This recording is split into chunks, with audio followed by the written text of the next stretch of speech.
Você já percebeu que nós vivemos em uma época em que ser normal já nos torna uma espécie diferenciada.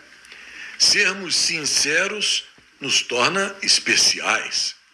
E falar a verdade, então, nos torna seres quase extintos. É muito complicado viver hoje em dia. Olá, eu sou Cláudio Lessa, em Orlando, nos Estados Unidos.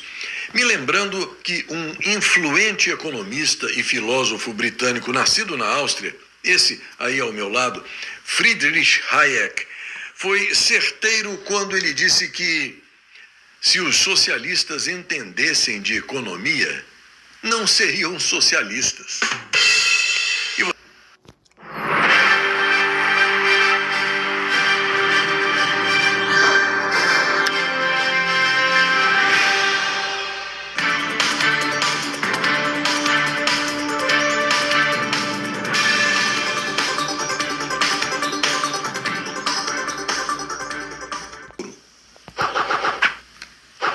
A Gazeta do Povo informa que a Comissão de Constituição e Justiça do Senado aprovou no meio da tarde desta quarta-feira o projeto de lei da obscena dosimetria das penas dos condenados pelos atos de 8 de janeiro de 2023.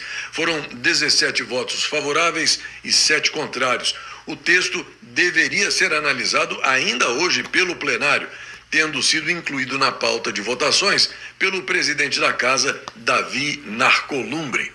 A aprovação ocorreu após uma manobra regimental para que o texto, alterado pelos senadores, não precise retornar à Câmara dos Deputados para reanálise. A deputada catarinense Júlia Zanatta acaba de fazer o alerta.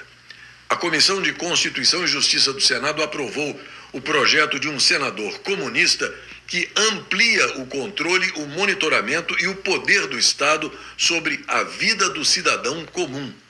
Aprovaram o controle do seu dinheiro na Comissão de Constituição e Justiça do Senado da República. Eu venho falando há muito tempo sobre o fim do dinheiro, papel, moeda, sobre o controle financeiro que o Estado avança cada vez mais sobre as nossas vidas. E os projetos de lei sempre vêm com uma embalagem bonitinha para combater a lavagem de dinheiro, né? E o projeto que passou dessa vez na CCJ do Senado foi o 3951 do senador Flávio Arnes, que dispõe sobre as condições para o uso de dinheiro em espécie em transações de qualquer natureza, bem como para o trânsito de recursos em espécies em todo o território nacional. Veja bem, meus amigos, o crime se chama organizado porque eles são organizados e eles não precisam mais do dinheiro, papel, moeda, até porque transportar dinheiro dá trabalho, então eles já estão no digital. Isso aqui é para controle do cidadão mais vulnerável, para saber tudo que você faz, para controlar até mesmo onde você compra, programabilidade. Isso tem tudo a ver com o que eu falo da moeda digital, do real digital que a gente conseguiu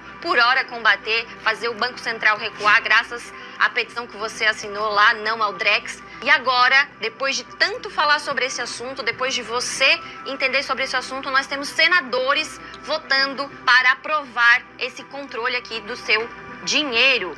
Diz aqui algumas regras, que você não pode fazer transação comercial em papel moeda, em dinheiro espécie, acima de 10 mil. Pagamento de boleto e fatura não pode, acima de 5 mil fica proibido, em dinheiro. Isso aqui é controle. O Estado não é Deus. Não entregue a sua autonomia, a sua liberdade financeira na mão do Estado. Jamais podemos fazer isso. Isso aqui, na mão de um governo como nós temos agora, vai ser controlado, vai ser tributado até o ar que a gente respira. Precisamos falar sobre a nossa liberdade financeira, porque quem controla o dinheiro controla todo o resto. E é como George Orwell já nos alertava, lembra a deputada Júlia Zanatta. Quando sacrificamos a nossa liberdade em troca de mais segurança, no fim, perdemos as duas. Veja o que ele diz e veja se você concorda com o raciocínio dele. Esta narrativa de que os Estados Unidos viram as costas para a direita brasileira é simplesmente ridícula. Primeiro, os Estados Unidos já fizeram muito, e muito, pelo Brasil. Segundo, porque essa revogação da lei Magnitsky saiu extremamente cara para a esquerda. Basta dizer que na mesa de negociação estava o fim da censura nas redes sociais. E este é o ponto vital para a direita, as redes sociais livres. Soma-se também o recuo de impostos sobre as Big Techs, a ampliação da cooperação no combate ao crime organizado e o fim da parceria estratégica do Brasil com a China no setor de satélites. A rigor, se o PT cumprir parcialmente esse acordo, já será devastador, pois a liberdade de expressão é o oxigênio da direita. E o combate ao narcotráfico atinge diretamente as estruturas políticas da esquerda em toda a América Latina. E justamente em ano eleitoral, até aquele velho discurso de o inimigo externo dos Estados Unidos cai por terra. Ou seja, a direita saiu muito fortalecida. Até porque, cara pálida, cerca de 35% do eleitorado está garantido em Flávio Bolsonaro. E os outros 35% votará inevitavelmente na esquerda. Restam aí 30% que serão os afetados pela emoção. E é aqui que entra Hollywood, resgatando a dramaticidade do histórico de Bolsonaro. Por isso que a esquerda está em pânico com o filme, em pânico com a liberdade de expressão nas redes. As eleições estão totalmente nas mãos dos brasileiros agora. Com as redes sociais livres, cabe a cada um de nós falar mais, explicar mais e convencer. Mas, se o brasileiro continuar votando nesses senadores do tipo Renan Calheiros da vida, esses deputados tipo tiriricas da vida, aí eu não queria colocar a culpa nos Estados Unidos, né, meu filho? Vamos só falar mais, vamos postar mais, compartilhar mais, nos unir mais e nos atacar menos. E principalmente, não vote ninguém da esquerda. Durante o vídeo, o professor Marcelo Brugman levanta a hipótese de lucro para a direita, mesmo que a quadrilha Petralha cumpra apenas parcialmente o que teria sido acordado entre o Planalto e a Casa Branca. Pelo visto, como eu disse na edição do Jornal dos Jornais hoje cedo, a criminosa farsa jurídica que resultou ontem na ignominiosa condenação de Felipe Martins, ex-assessor internacional do presidente Jair Highlander Bolsonaro, a mais de 21 anos de prisão, revela que, a partir da continuação dessa presepada jurídica, é de se pensar que, se e somente se realmente houve um acerto entre o Planalto e a Casa Branca para descomprimir a insustentável situação atual, está na cara que a quadrilha Petralha e, em especial, o Sindicato do Crime Organizado, deve estar considerando letra morta o que foi combinado nos bastidores. Será que esse suposto acerto entre as partes tem futuro? E já que estamos falando de bandidos, é interessante lembrar uma nota publicada pelo meu xará, Cláudio Humberto, na coluna dele no Diário do Poder, que diz que até a própria Gestapo Federal reconheceu que o estado de saúde do presidente Jair Highlander Bolsonaro é afrodescendente. O perito médico da Gestapo Federal recomendou herniografia inguinal bilateral para o verdadeiro presidente de todos os brasileiros. O procedimento cirúrgico requer anestesia geral e recuperação de 2 semanas. A avaliação também calculou uma internação hospitalar com duração entre 5 e 7 dias. O bacana nessa história toda é que, lendo a nota atentamente, a gente pode ver que parece que até a perícia médica da Gestapo Federal deve ter aderido à anistia para Bolsonaro e todos os outros. E como tudo que está ruim pode piorar muito mais, o jornal britânico The Guardian informa que o corrupto açougueiro de grife Joesley Batista está atuando como intermediário do desgoverno Petralha de ocupação. Você sabe, a bandidagem atua recorrendo à bandidagem. Enquanto isso, a realidade do fazendão é a seguinte: você trabalha? Imposto. Você produz? Imposto. Você investe? Imposto. Você lucra? Imposto. Você compra? Imposto. Você mantém? Imposto. Você melhora? Imposto. Você herda? Imposto. Agora, se você não faz nada, benefício. E ainda chamam isso de justiça social.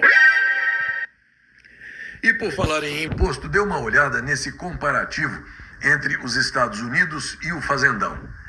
Mais uma vez, a observação criteriosa desses números por você vai deixar muito claro na sua cabeça por que o Fazendão só anda de marcha ré.